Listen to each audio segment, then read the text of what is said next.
আমাৰ যি কৰ্মত সকলোৱে সহায় সহযোগিতা কৰিছে আৰু যিসকলে আজিৰ পৰা আজি যিহেতু দশম দিন আজি প্ৰথম পৰ্যায়ত যিসকলে গছপুলি ৰুইছে এওঁসকলে আহি এতিয়া এটোপাল পানী সাৰ দি মানে গছজোপা যত্ন কৰিব লৈছে সেইটো আমাৰ কাৰণে এক সফল বুলি এটা অভিহিত কৰিব পাৰি আজি আপোনালোকে আমাৰ মাজত নিমন্ত্ৰণ ৰক্ষা কৰি ওচৰলৈ আহিছে আমি ধন্যবাদ জ্ঞাপন কৰিছোঁ আমি আজি আপোনালোকৰ এই গছজোপা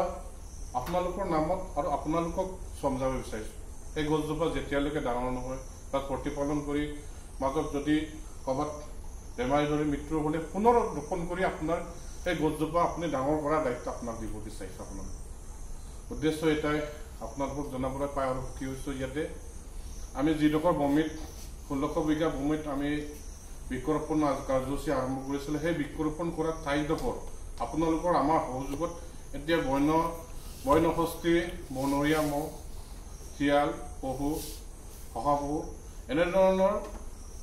জীৱসমূহ বাস কৰিবলৈ আৰম্ভ কৰিছে এটা মনত এটা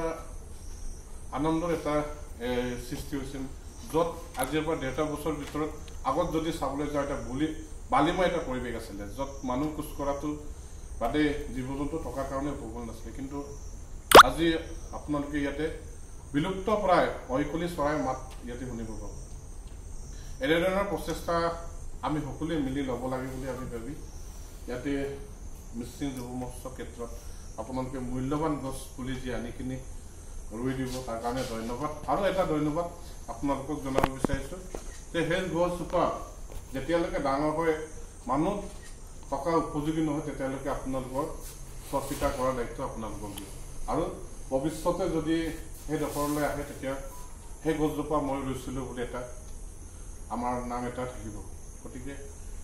সেইখিনিকে ক'লোঁ আৰু বিশেষ যি কাৰ্যসূচীত সহায় সহযোগিতা কৰাৰ কাৰণে ধন্যবাদ জ্ঞাপন কৰিছোঁ আৰু অনাগত সময়ত হাতত হাত ধৰি ভাতৃত্ববোধেৰে আগুৱাই যাব লাগিব এই প্ৰতিশ্ৰুতি দি আমি সমজাব বিচাৰিছোঁ যিহেতু আপোনালোকে আমাক মৰম কৰি এই গছজোপা আনি দিছে চ' মই সমজাব বিচাৰিছোঁ আমাৰ অতিকৈ মৰমৰ আমাৰ প্ৰেচিডেণ্ট ছাৰ চ' আমাৰ গুণধৰ দাক আমি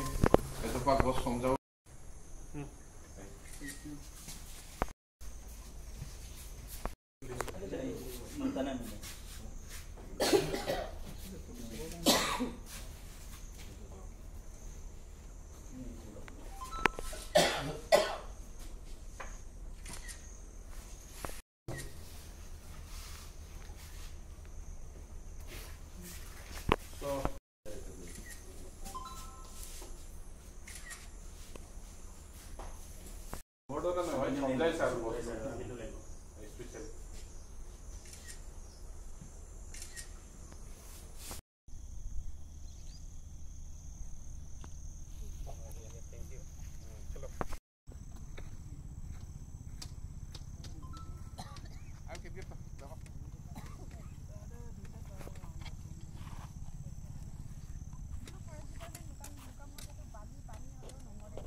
ইয়াত গছপুলি ৰোপণ কৰিছে আৰু কেনেধৰণৰ TMPকে সকলো দায়িত্ব গ্ৰহণ কৰিছে কিমান দিন একচুৱেলি দৰিদ্ৰ দিৱসৰ আগত আমাৰ 21 এপ্ৰিল TMPকে শ্বহীদ দিৱসৰ দিনা আমি জ্যেষ্ঠসকলৰ পৰামৰ্শ অনুসৰি আমি শ্বহীদ দিৱসটো অকল এদিন উদযাপন নকৰি বা এদিন পালন নকৰি আমি পিছদিনাখন যিহেতু দৰিদ্ৰ দিৱস আমাৰ কাৰণে সকলোৰ কাৰণে এটা পৃথিৱীক ভাৰসাম্য ৰক্ষাৰ কাৰণে এটা ভাল এটা দিন তো আমি সিদ্ধান্ত এটা ল'লোঁ যে টাকা মিচিং পইণ্ট কেবাঙৰ শ্বহীদ দিৱস আৰু যিহেতু 22 তাৰিখে দৰিদ্ৰ দিৱস দুটা দিনৰ লগত সংগতি ৰাখি আমি একেৰাহে 1.5 মাহ জোৰা গছপুলি ৰোপণ কাৰ্যসূচী আমি হাতত ল'লোঁ এলানি প্ৰচেষ্টা আপোনালোকক জনাবলৈ পাই সুখী হ'ব যে এই যিটো আমি প্ৰচেষ্টা আৰম্ভ কৰিছোঁ সেই প্ৰচেষ্টা আমি 5 জুন তাৰিখে আমাৰ সামৰণি পৰিব যিহেতু 5 জুন তাৰিখে বিশ্ব পৰিৱেশ দিৱস